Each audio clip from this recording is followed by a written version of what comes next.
آه. فشفت يا علاء الدين، انت اولا علاقتك بالدعم علاقه بتاعت مصلحه، يعني ما علاقه بتاعت قضيه. لانه زول ما في زول بيجي من نهر النيل، امه من نهر النيل وابوه من قريه المدردمه، وينكر اصله وينكر قبيلته كفلاتي، ويجي يتلصق في الانكعوكات ديل ويدعي انه هو عنده قضيه. انت ما عندك قضيه، قضيتك قضيه مال، قضيتك قضيه تسول. لانك جيت دخلت الدعم ده عباره عن مرتزق، دخلت الدعم عباره عن متسول يا علاء الدين حافظ سلمان. دخلت الدعم ده عباره عن مرتزق ومستفيد من العطاءات اللي بديك له عادل دقلو. لقيت ناس عادل دقلو ديل رهائن ومستفيد منهم في العطاءات، وخصوصا في العطاءات اللي بتتعلق بالامداد. تعال يا علاء الدين، او امشي للمشاطه بتاعتك احمد كسله واديه وخليه يدافع عنك، ويوري الناس ويوري الشعب السوداني كله انه علاقتك شنو كان بالدعم الاساسي لاعتصام القصر الجمهوري اللي هو انقلاب 25 اكتوبر، اللي دعمته بالمأكولات والمشروبات طوال فترة الاعتصام.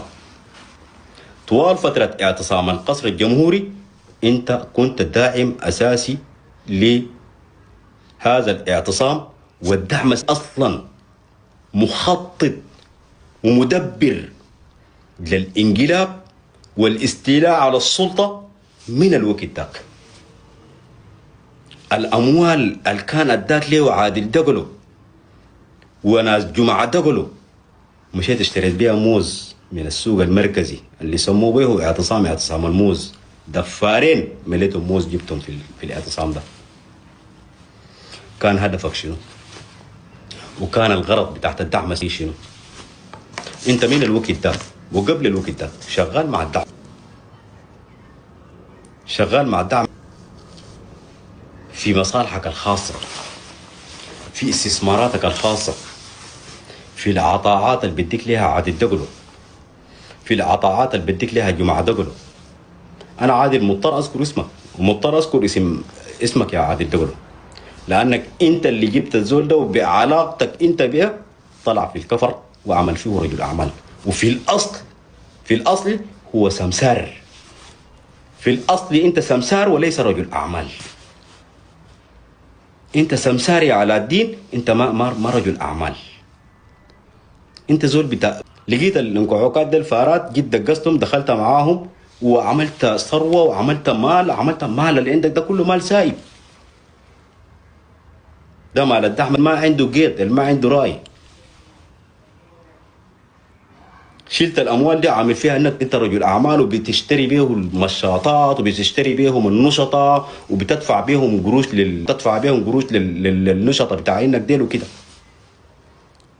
علاء الدين يا علاء الدين سلمان، انت او من ينوب عنك من المشاطات اللي انت محرضهم في الميديا ضدي انا ودار تيجي تتكلم عني انا والله العظيم ما في وتمره ماسك علي زله او ماسك عليه حاجه بيهددني. في الخساسه انا منافس ابليس. ما في زول بالولايه دي بوقفني في حدي. انت خشيت لي في الخاص ورسلت لي رساله هناك، قلت لي يا اما تسكت عن الدعم وما تتطاول عن الدعم، يا اما نطلع لك ملفاتك اللي انا عندي بتاعت القروش وبتاعت الاسم، طلعها الليله قبال بكره. ولو ما طلعتها اقسم بالله العظيم على الدين، لو ما طلعته الليله قبال بكره. انا ما الزول اللي بيهددوني ولا الزول اللي بيخاف منك. بديته وبتم لك. انت بديت الشينه وانا بتم لك الناقصه، بتم لك الباقي ده كله. وما حلقه واحده الليله بس، حلقه الليله وحلقه بكره وحلقه ثالثه وحلقه رابعه وحلقات. حطلع كل وسخكم، حطلع كل قرفكم، حطلع كل اسمه. النحل ده قاعد في عشه ما في زول، انت لما تيجي تنخسه والله بتطلع. انا لا سألتك، لا تكلمت فيك، لا جبت سيرتك، لا جبت ايه، تطلع علي انت